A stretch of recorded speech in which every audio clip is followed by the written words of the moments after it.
A cold silence covered the Galactic Council chamber as Ambassador Reelan stared at the hologram in front of him. Another planet, gone. Another world swallowed by the dark, twisting hive of the void-born swarm. His hands shook. His voice broke. No one in the room could speak. No one had any hope left. Every great empire had lost.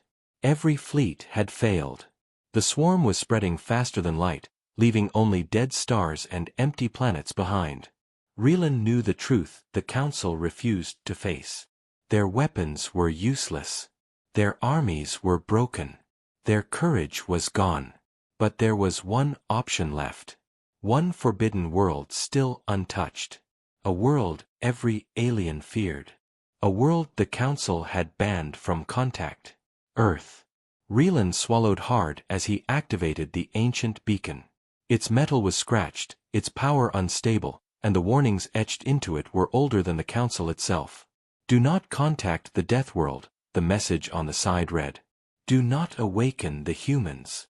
But today, fear of the swarm was greater than fear of Earth. He placed his trembling hand on the beacon. The chamber lights flickered. A deep humming sound rose like something waking from sleep. The Council members shouted at him to stop, but Reelan closed his eyes and pressed the final command. A beam of blue light shot upward, tearing through space, searching across star systems, until it locked onto a small blue planet orbiting a yellow sun. Earth. Reelan whispered, "Please, if the legends are true, if Deathworlders are as powerful as the stories say, hear our cry." The beacon fired the message. And far away, on Earth, alarms began to ring. In a secure base hidden under the Rocky Mountains, human technicians gathered around a screen showing strange symbols and a trembling, alien voice. They listened in shock as the message repeated. "This is Ambassador Reelan of the Galactic Council. We beg for aid. Our worlds are dying. The void-born swarm consumes all. You are our last hope. Deathworlders, please answer." General Marcus Hale watched the message in silence. His eyes were narrow, his jaw hard. "Is this real?" he asked. "Yes, sir," a scientist replied. "The signal is not from Earth. Comes from deep space. Very deep." A young radio operator whispered, "So, aliens exist." Another scientist added quietly, "And they're asking us for help." General Hale turned to them. "Why us?" The room fell silent. No one answered. Then Dr. Lena Ortiz stepped forward. "Maybe because Earth is dangerous." "Dangerous?" a soldier repeated, confused. Ortiz nodded. "If this alien council knows anything about our world, then they know Earth is not like other planets. Our storms, our predators, our diseases, our history. Humans survived things most species never face in their entire evolution. To them, we might look like monsters." Hale frowned, but he couldn't deny it. Humanity had lived through disasters, wars, climate shifts, and countless threats, and still stood strong. Maybe that was why aliens feared Earth. Maybe that was why they needed Earth. As the message played again, scientists began decoding it, gathering energy readings, and analyzing the alien language. It wasn't long before they detected another signal approaching Earth, fast. A ship. Foreign. Unidentified. And coming straight down. The base went into lockdown. Fighter jets were launched. Satellites tracked the falling craft as it burned through the atmosphere like a dying star. General Hale rushed to the command center. "Impact predicted in the Mojave Desert," a technician shouted. "Send a recovery team," Hale ordered. "Move." Hours later, helicopters circled above a smoking crater. Soldiers marched in tight formation, weapons ready. At the center of the crater lay a small silver ship cracked open like an egg. Steam poured out of it. A single figure crawled out, shaking violently. Ambassador Reelan. He collapsed to his knees at the sight of humans surrounding him. Their armor, their strong bodies, their intense eyes, everything about them overwhelmed his senses. They were bigger than he expected. More solid. More intimidating. He raised his trembling hands. Please, do not harm me. I came because the galaxy is dying. Hale stepped forward slowly, lowering his weapon. You're safe. Tell us who you are. Relan looked up, voice cracking. I am Ambassador Relan, and I need help from the Deathworlders. The soldiers looked at each other, confused. Hale frowned. Deathworlders? You mean humans? Relan nodded weakly. Your world, your species, the galaxy fears you. Your planet is known as a death world, too dangerous for most life. Too wild. Too violent. Too strong. The soldiers exchanged nervous laughs, unsure if this was an insult or a compliment. Relan continued, desperation in his eyes. But now, the galaxy needs your strength. The void-born swarm destroys everything. No weapon can stop them. No army can stand. We are broken. And so, I came to you. Hale studied him. Why us? What made you think humans can help? Relan pointed at Earth's horizon, the mountains, the storms, the harsh beauty. Because you survived a world that should kill you. Because your spirit is stronger than fear. Because you adapt, you fight, you endure. The air turned still. Hale did not smile. He simply nodded once. Slowly. Powerfully. Then you came to the right planet. Relan felt hope, real hope, for the first time in months. But above them, beyond Earth's sky, shadows were already moving. The void-born swarm had detected the beacon. And they were coming. The desert wind blew softly around the crash site as Ambassador Relan was taken into a secure Earth facility. Human soldiers walked beside him, their steps loud and heavy, their expressions calm but watchful. Relan had seen many species in his travels, but none felt like humans. They were not the strongest physically, not the fastest, not the largest, but there was something in their eyes. A fire. A sharp focus that made his heart race with both fear and hope. Inside the underground base, Relan stood in a wide room glowing with screens and humming machines. Scientists, soldiers, and officers stared at him as if he carried the answers to every mystery in the universe. General Hale approached, his face still hard, but his voice slightly softer than before. You said the galaxy fears Earth, Hale said. Explain it. Relan took a deep breath. He could feel every human eye on him. Your planet is classified as a death world. That means your environment is far too dangerous for most life. Other species evolve in safe places, gentle weather, stable land, soft climates. But Earth, he pointed at a screen showing images, hurricanes, volcanoes, deep oceans, lightning storms. Earth is chaos. A young soldier raised an eyebrow. Chaos? This is normal to us. And that, Relan said quietly, is exactly why the galaxy fears you. He explained how alien species evolved slowly, cautiously, in mild environments. Their natural predators were rare. Their diseases were weak. Their climates rarely changed. They developed technology early, but rarely developed toughness. Humans, Relan continued, had to fight to stay alive since the beginning. Your world tried to kill you every day. Storms, heat, cold, predators, sickness, your own conflicts, and yet you survived. You adapted. You grew stronger. Dr. Lena Ortiz leaned closer. So you think humans are more dangerous? More dangerous. Relan said softly. Humans are legends. Some aliens believe you are myths. Some believe you eat metal and breathe fire. Your world's radiation levels should kill most species. A scientist laughed. We call that sunshine. Relan stared at him, horrified. Exactly. For a moment the room fell into uneasy silence. Half the humans seemed amused. The other half looked at each other, realizing Earth might truly be unique in the galaxy. General Hale crossed his arms. If we are so feared, why ask us for help? Relan's face darkened. He activated a hologram. A giant image appeared in the room, a swirling, black mass of moving shapes, thousands of them, crawling like insects across the stars. "This is the void-born swarm," he said. The shapes twisted, screeched, and fused together in the hologram. A swarm of living shadows. A biological plague with teeth. A hive mind with one goal: consume.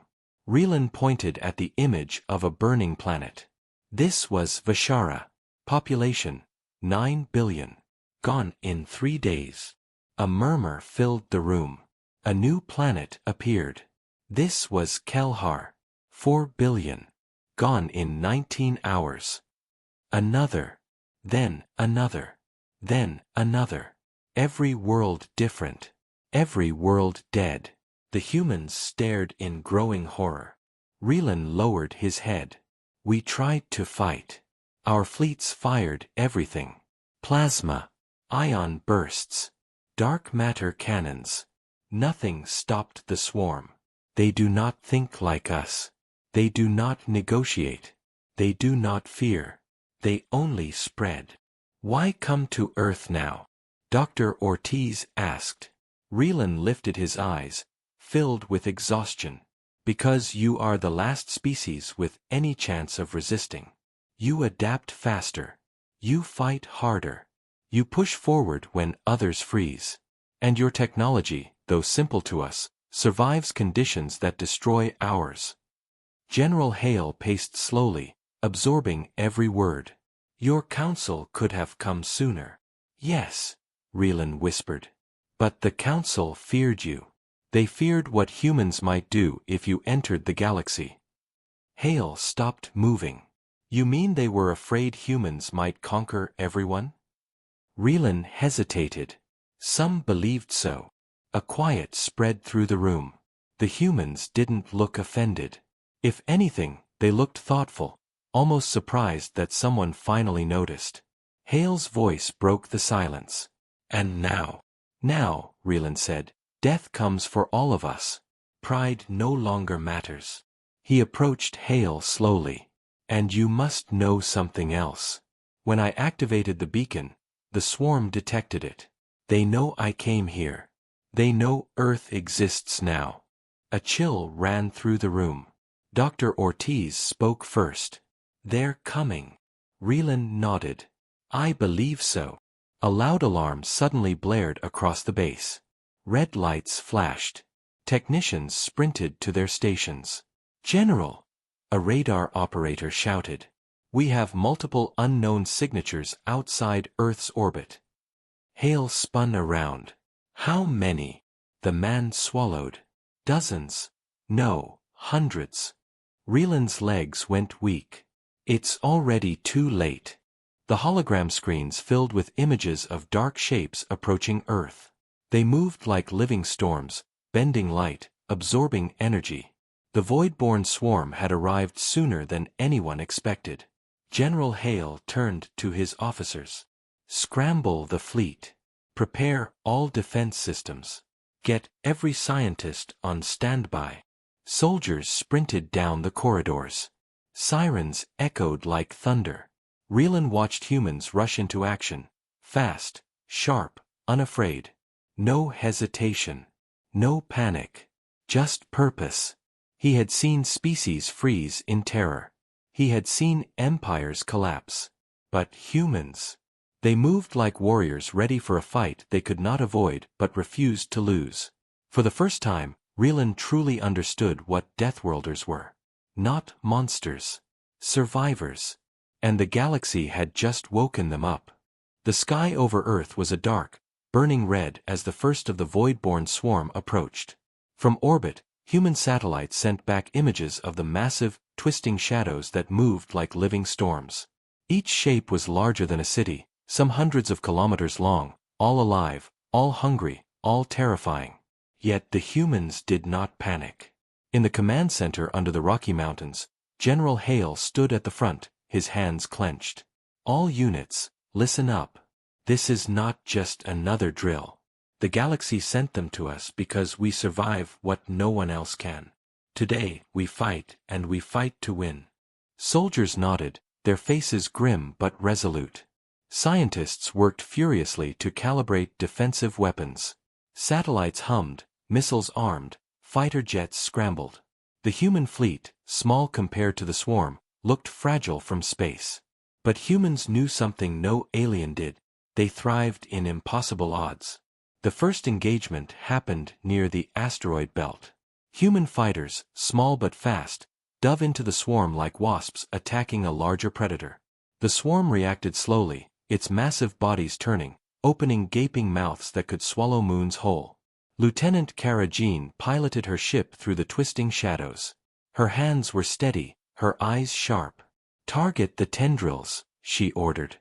"Hit the smaller nodes first, then move in for the strike." Explosions lit the void as missiles detonated. Pieces of the swarm flew apart, but more shapes advanced, almost immediately replacing the destroyed ones. It was endless. It was terrifying. Yet the humans pressed on. Meanwhile, Ambassador Relan watched from the command deck. He had seen fleets die across countless star systems, watched generals surrender, watched populations vanish. But the humans, they moved like predators. They adapted instantly. When a fighter was destroyed, another pilot took its place within seconds. When a missile failed, engineers reprogrammed the weapons mid-battle. There was no hesitation, no fear, only action. Faster, Relan whispered to himself. Faster than anything I've ever seen. On Earth's surface, ground defenses fired plasma cannons and magnetic disruptors at the incoming shadows. Entire mountainsides shook as parts of the swarm were blasted into fragments.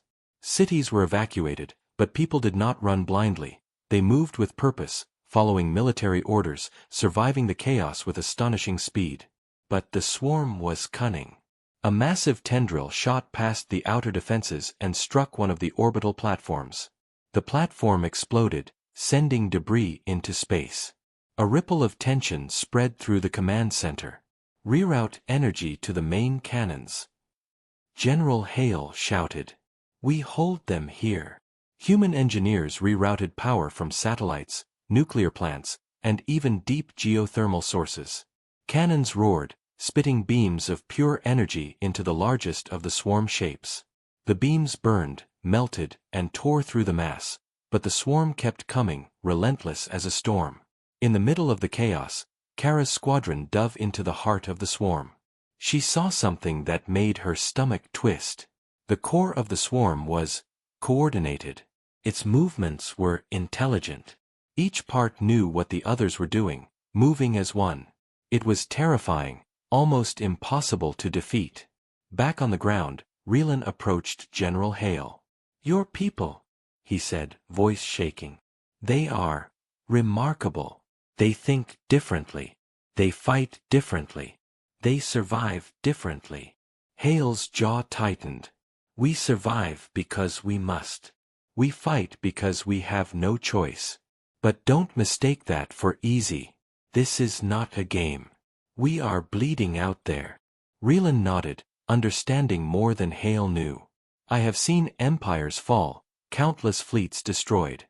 Yet your people, they are the first I have seen who refuse to die without a fight. You are Deathworlders." Night fell on the battlefield. The swarm's shadows covered much of the planet. Fires burned in cities. Satellites flickered from impacts. And yet humans still pushed forward, adapting, fighting, surviving. Suddenly, alarms screamed. New shapes appeared on the horizon. Larger, faster, and more terrifying than anything before. The swarm was not just advancing, it was evolving mid-battle, learning from every strike. General Hale clenched his fists. "This is no ordinary enemy. They think. They learn. But so do we. Prepare for the next wave. We will not stop."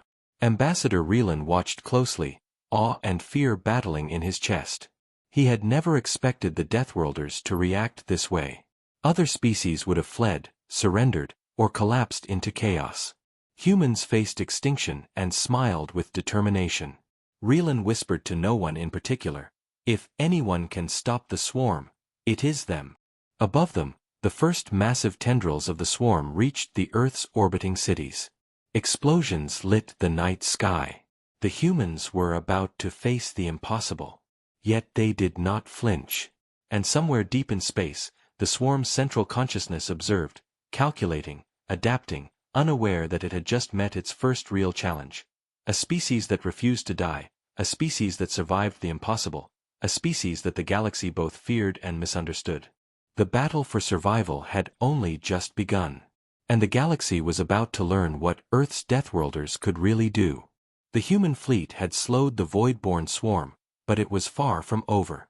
In the darkness of space, Lieutenant Kara Jinn's ship, Hawkeye, was separated from the others. A massive tendril slammed into her wing, spinning the ship wildly.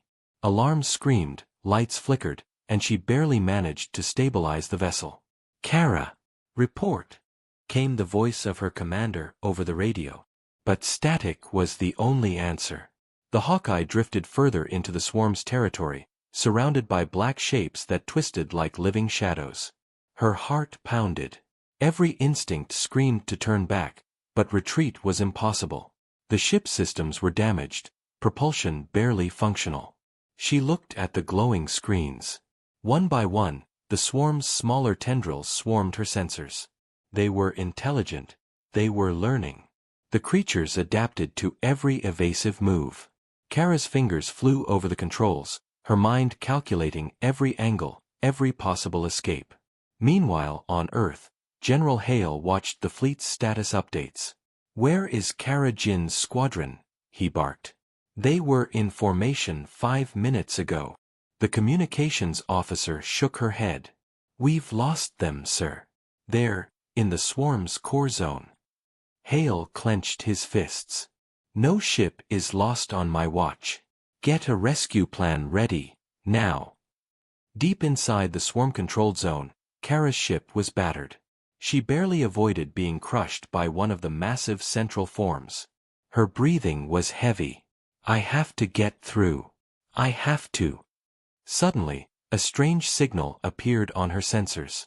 Not aggressive, not attacking, just present. It pulsed with a rhythm, almost like a heartbeat. Kara's curiosity overcame fear.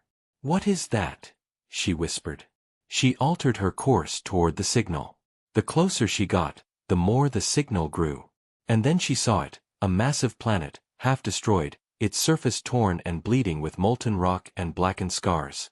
Something alive crawled across it, feeding on the remains, but the heartbeat-like signal came from inside the planet itself. Kara realized the impossible. "It's a core," she muttered. "The swarm's command center. Alive." On the planet's surface, a small team of humans who had crash-landed earlier observed the same scene through a scout drone. Dr. Lena Ortiz and her companions were trapped among lava flows and toxic clouds. Their equipment was damaged, their path blocked by moving swarms of alien creatures. Every step was a gamble. "We can't fight them directly," Ortiz said, wiping ash from her goggles. "We have to survive, and gather information. That's the only way to help the fleet." One of the soldiers, Private Mason, pointed toward the horizon. "Look.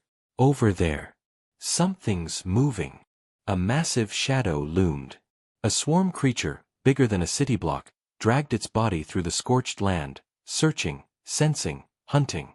Ortiz's team froze, hiding behind rocks as the creature passed within meters, its limbs cracking the ground. Kara's ship hovered above the planet, scanning the swarm's core. She realized something terrifying. The swarm was not mindless. It had a central intelligence, controlling every tendril, every minion, every attack. And it was aware of her presence. "General," Kara finally contacted through a shaky transmission. I found the core. It's alive. It's controlling them all, and it's learning faster than we can attack." Hale's voice was grim. "Understood, Kara. You're not alone. Survival first. Get back to safe space. Analyze everything you can, then report." But Kara shook her head. "We can't run. We need to know how it works. That's the only way to stop it." Back on the planet, Ortiz's team had also discovered a clue. Amid the molten rock, a small, partially organic structure pulsed with strange energy. It seemed like a brain, a living command center for the swarm on the planet itself. Ortiz looked at her team. If we can study that, we might find a weakness. But it's heavily guarded, and any mistake will kill us instantly. Mason swallowed. Then we don't have a choice, do we? Ortiz shook her head slowly. No. We are Deathworlders. We survive impossible odds. We fight when others run. And now, we fight in the shadows. The team moved carefully, avoiding the massive swarm minions, crawling through toxic fog, and navigating molten rivers. Every step felt like walking on a knife's edge. One false move, one loud sound, and they would be dead. Meanwhile, Kara's ship hovered above, observing the core. The swarm began reacting to her presence, its tendrils shifting like snakes, probing the environment, seeking intruders. The intelligence was aware. It was calculating. It was learning. Kara whispered to herself. It's thinking. It knows we're here. And it's preparing for us. As night fell over the burned planet, both Kara and Ortiz's team realized the terrifying truth. The swarm's core was alive, aware, and adaptive. But they also understood the hope. The galaxy had never seen Deathworlders fight like this before. Humans survived where others failed. Humans learned where others froze. Humans adapted where others collapsed. And somewhere deep inside the swarm's living planet, its core pulsed faster, sensing intruders, sensing resistance, sensing the first real challenge it had ever faced. The battle for survival was no longer only in space. It had come to the heart of the swarm itself. The human scientists worked around the clock. The captured swarm creature, caged in a reinforced energy field, pulsed and hissed like a living storm. Its limbs twisted unnaturally, and its core brain flickered with strange light. Dr. Lena Ortiz studied it, her eyes wide with both fear and fascination. "This is incredible," she whispered to her assistant. "The swarm isn't just a mindless organism. It's a collective intelligence. Every tendril, every smaller unit responds instantly to the core. If we want to stop them, we need to target the brain itself." General Hale watched silently, arms crossed. His face was stern, but his eyes betrayed a flicker of hope. "And can we do that?" Ortiz nodded slowly. "I think we can, but it will be dangerous. We need a weapon that can disrupt neural patterns on a massive scale. Something that can interfere with their hive mind without harming humans."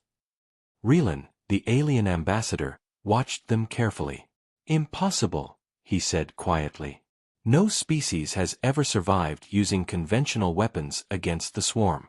If you try to strike the core directly, it will destroy you before you even reach it." Hale shook his head. "We're Deathworlders. We survive what others cannot. We adapt. And if the galaxy sent the message to us, it's because we can." The scientists worked tirelessly, using captured swarm tissue to create a prototype device. A glowing orb formed inside a containment chamber. It pulsed with energy like a heartbeat, ready to fire a neural disruptor pulse, a weapon designed to scramble the swarm's mind temporarily, giving humans a chance to strike. "It's risky," Ortiz warned. "The pulse might not work on the central core. It could even make them stronger. But it's the only chance we have." Outside, the human fleet regrouped in orbit. Kara Jean and the remaining pilots circled the swarm's outer tendrils, observing its movements, waiting for a sign.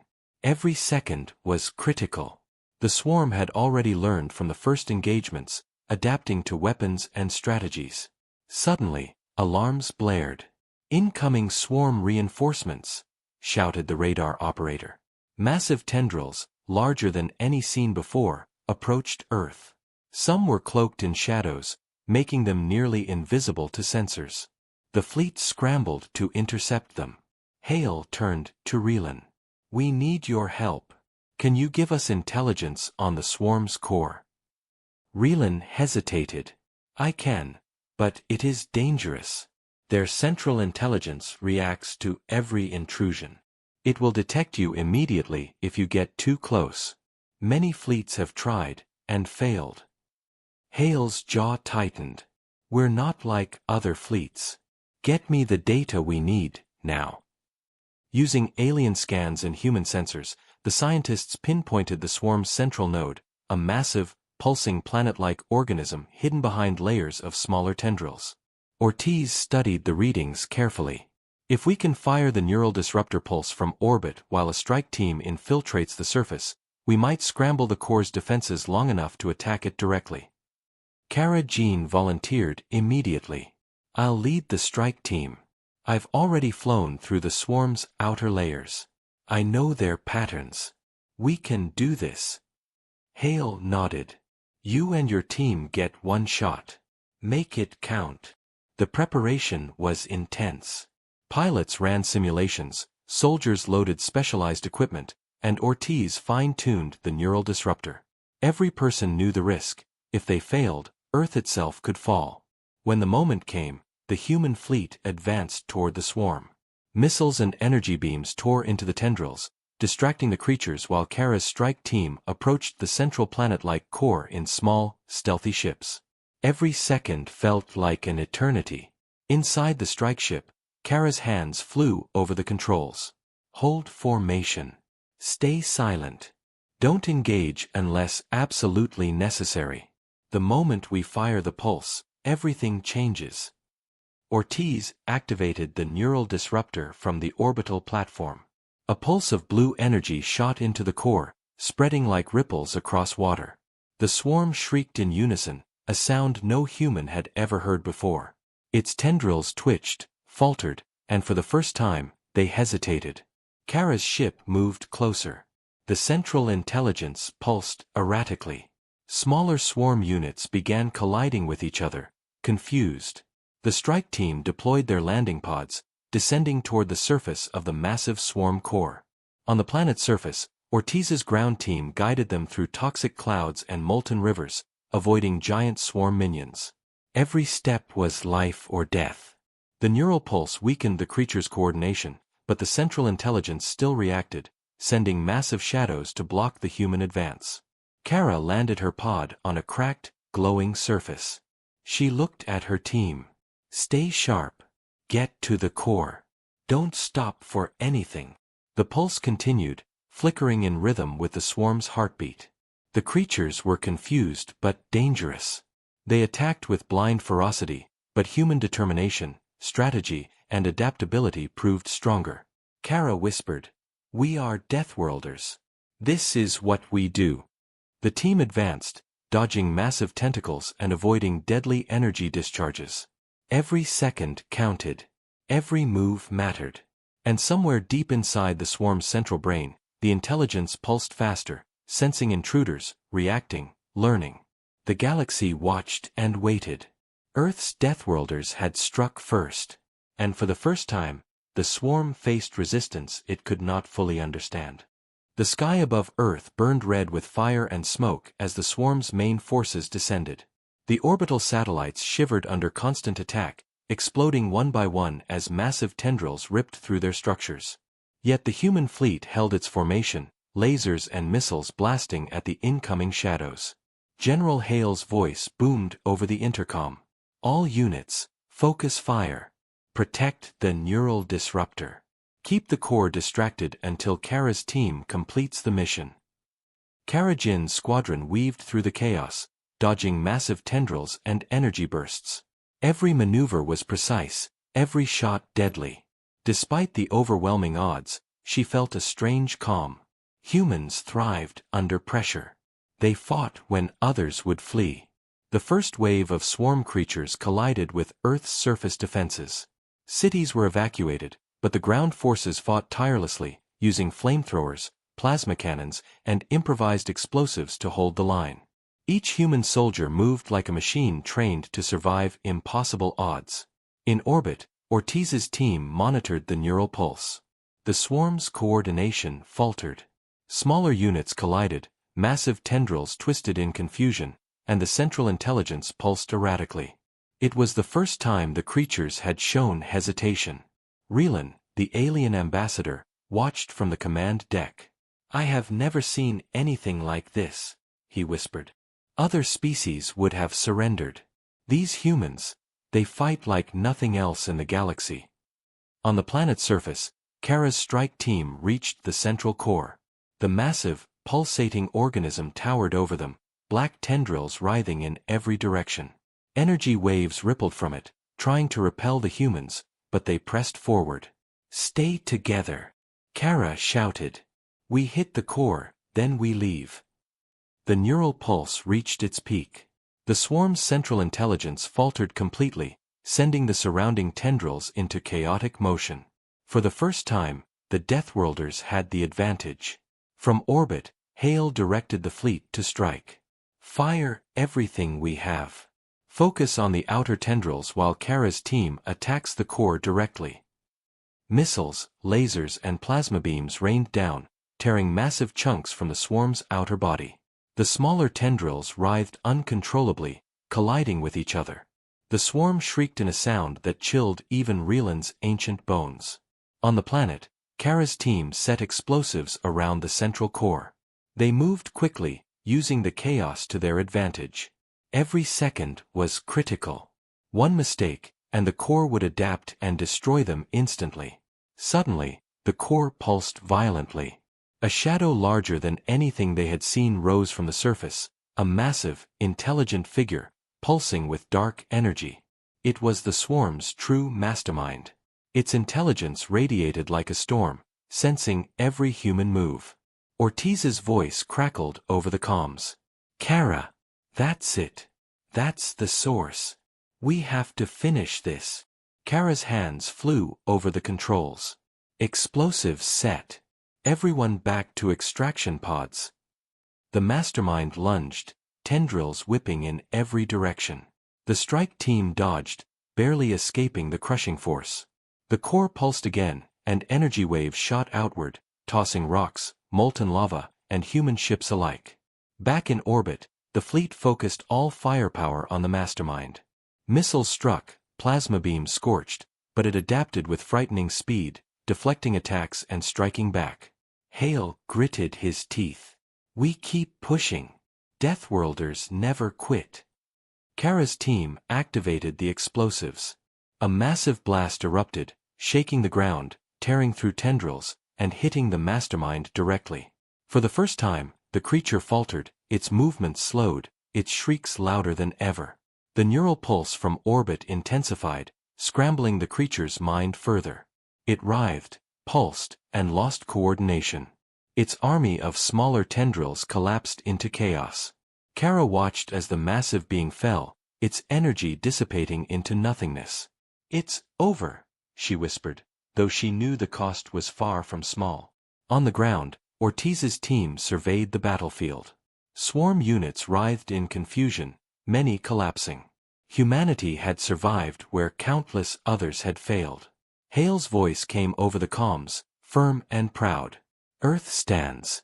Humanity stands. And the galaxy is watching." Reeland bowed his head in disbelief. I cannot believe it. Your people, your planet, you did what no one else could. You defeated the swarm." Kara and her team regrouped. Exhausted, battered, but alive. They had faced extinction and refused to die. They had fought the impossible, and they had won. Above Earth, the human fleet flew in formation, battered but triumphant. Satellites twinkled back to life, communication channels cleared, and the world held its breath. Somewhere deep in space, the remnants of the swarm recoiled, scattered, and confused. The Deathworlders had shown their strength, their resilience, and their terrifying adaptability. And the galaxy knew something it would never forget.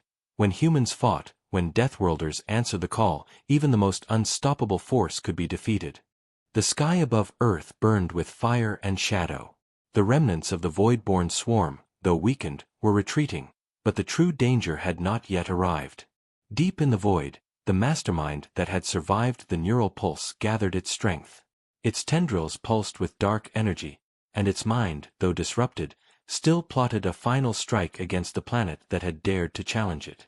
General Hale stood on the command deck, his eyes scanning the horizon.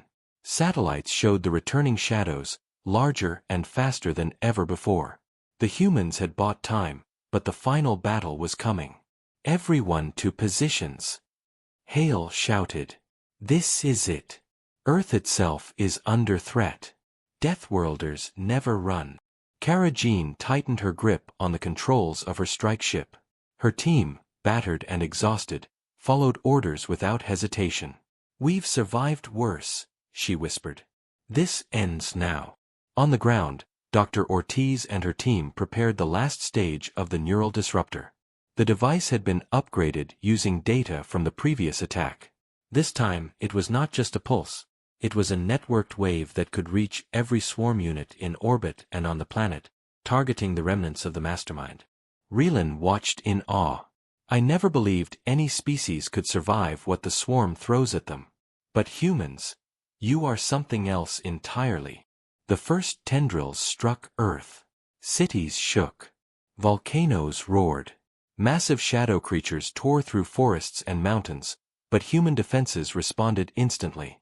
Cannons fired, jets dove, soldiers moved with precision through chaos. Every human fought as if the world depended on them, because it did. From orbit, the human fleet unleashed everything. Missiles, plasma beams, and laser arrays tore into the swarm's remaining forces. Smaller units collapsed instantly, confused and disoriented by the neural disruptor's expanding network. Kara led her team directly toward the mastermind. Its form was enormous, pulsing with intelligence and rage. Tendrils lashed at their ships, but the human pilots dodged with unmatched skill, striking at weak points and delivering coordinated strikes. On the planet, Ortiz activated the final wave. A blue energy net expanded from Earth into space, enveloping the swarm in pulses that scrambled their collective mind. Smaller tendrils collided, massive units twisted, and the mastermind shrieked, unable to control its army. Hale's voice rang through every comm. Hold the line. Focus fire on the core. We finish this. The mastermind pulsed violently, energy waves lashing outward. Kara's team fired everything they had. Explosions ripped through the swarm's outer shell. Pieces of the dark organism fell into the atmosphere, burning like shooting stars. Ortiz and her team on the ground watched as the central intelligence began to collapse. It's working, she said, awe and relief in her voice. The pulse. It's breaking the hive mind. The mastermind let out a final, deafening scream that shook the planet. Its form twisted violently, collapsing inward, tendrils striking each other in confusion. Then, with a final burst of light, it shattered into thousands of harmless fragments. The remaining swarm units, without guidance, collapsed or fled into the void. Silence followed. Earth survivors emerged from shelters, soldiers regrouped, and the human fleet flew in formation above the planet, battered but victorious. The ground teams cheered, tears in their eyes. Humanity had faced extinction, and had won. Relan approached General Hale. I have never seen such courage, such resilience. Your people, your world, you are truly legends. You saved the galaxy. Hale looked over the horizon, the sun breaking through smoke and ash. We did what we always do. We survive. We fight. And we never back down. That's what being Deathworlders means. Kara Jean and her squadron landed, battered and scorched, but alive. She stepped out, looking at the ruined battlefield. The galaxy thinks we are monsters, she said softly. But we are survivors. And today, we proved it. Ortiz smiled, exhausted but triumphant. Not monsters. Humans. The strongest species the galaxy has ever known. Relan bowed deeply. On behalf of every world, every civilization, and every life you saved, thank you. You are the guardians of the galaxy. For the first time, Earth was no longer just a planet feared for its dangers. It was the symbol of hope, strength, and resilience. The Deathworlders had answered the galaxy's plea, and they had shown that survival, courage, and unity could defeat even the darkest terror in the stars. Above, the stars twinkled as if applauding humanity. The galaxy had been warned, Wherever humans went, life had a chance. Wherever humans stood, impossible odds could be defeated. And on Earth, amidst the ruins and smoke, the Deathworlders simply looked at each other and nodded. They had survived the impossible once more. The galaxy would never forget.